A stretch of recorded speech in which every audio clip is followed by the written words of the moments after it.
Indonesia Corruption Watch (ICW) pernah menyebut pimpinan KPK periode 2019-2023 sebagai pimpinan terburuk sepanjang berdirinya lembaga anti rasuah ini. Tapi kenapa Dewas seolah menjadi pelindung pimpinan KPK yang bermasalah? Dari laporan yang kami kumpulkan, kalau tidak salah lebih dari 10 laporan tentang kebocoran informasi di ESDM.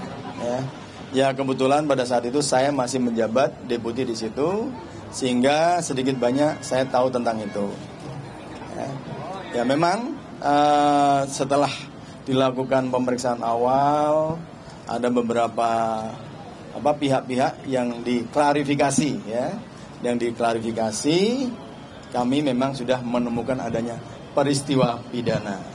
Buktinya apa? Bahwa ada informasi yang kita dapatkan yang ternyata informasi itu masih dalam proses penyelidikan di KPK, ada di pihak-pihak yang sedang menjadi target-target daripada penyelidikan itu.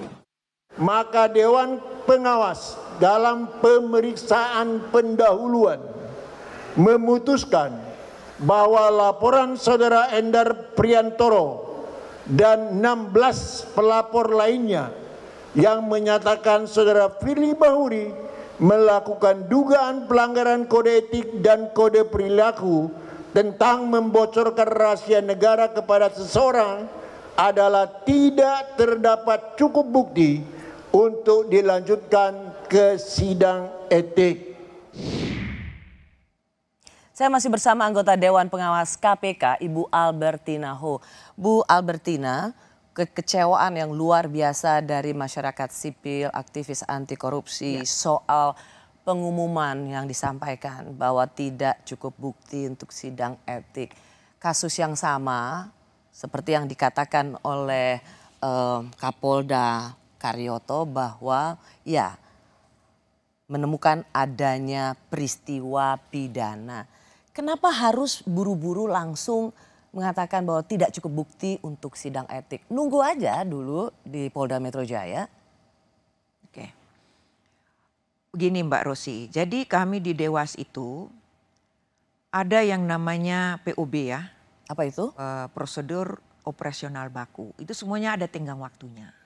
Suatu laporan masuk, berapa hari harus kita lakukan apa, kemudian kita lakukan apa, itu secara bertahap itu semua diatur, ada tenggang waktunya. Jadi tidak bisa suatu laporan masuk kita diamkan aja, tunggu dulu. Nanti kapan-kapan baru kita umumkan, itu tidak bisa. Bercermin dari itulah kita harus melaksanakan POB ini sesuai dengan ketentuan yang ada. Nah, kita mengumumkan itu. Makanya kalau kita lihat di dalam pengumuman itu dikatakan bahwa tidak cukup bukti untuk kita lanjutkan ke sidang etik. Oke, tidak cukup bukti. Saat itu tidak cukup bukti untuk melanjutkan ke sidang etik. Ya. Berarti belum tentu. Ya. Tidak ada pelanggaran etik. Belum tentu. Di situ kita belum mengatakan bahwa tidak ada pelanggaran etik. Tidak.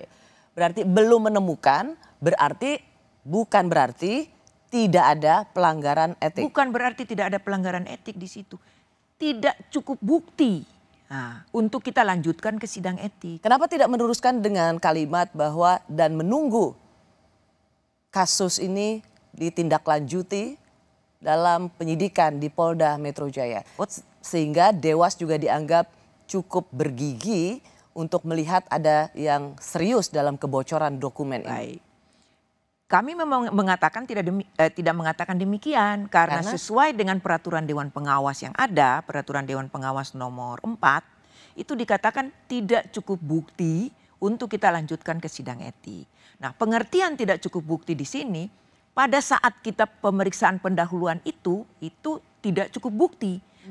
Tapi kalau nanti di kemudian hari ada bukti-bukti lain, katakanlah misalnya perkara ini lalu ditindaklanjuti, diproses oleh Polda Metro Jaya, kemudian disidangkan, terbukti di situ ada tersangkanya, terbukti ada tindak pidananya, ya bisa pelanggaran etik kita lanjutkan kembali karena kita Dewan Pengawas tidak mengatakan tidak ada pelanggaran etik atau tidak melanggar kode etik, tidak. Tapi Bu Albertina, karena kasus kebocoran dokumen ini juga skandal yang sangat memukul reputasi KPK. Bagaimana mungkin ada dokumen yang sama itu dimiliki oleh penyidik KPK, tapi juga bisa ada dimiliki oleh seorang yang sedang berperkara di KPK. Ya.